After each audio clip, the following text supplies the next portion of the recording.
Program pemeriksaan kesehatan gratis untuk anak sekolah di Palembang mulai digelar sejak 4 Agustus 2025. Tenaga medis puskesmas mendatangi sekolah untuk memeriksa kesehatan siswa. Di SD Negeri 1 Palembang, kegiatan ini berlangsung pada Jumat 8 Agustus 2025.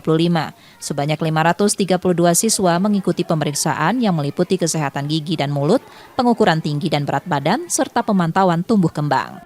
Kami menyambut dengan antusias, dengan lapang dada, dan alhamdulillah dari pembicaraan tadi bahwa SD 1 ini oleh Puskesmas Sungai Bawang ada tempat yang pertama melaksanakan program CKG tadi. Karena program ini kan sedang dicanangkan oleh Presiden, jadi memang kegiatan ini sedang lagi digalakkan oleh pemerintah kota terutama, maka itu menjadi program prioritas juga di Puskesmas.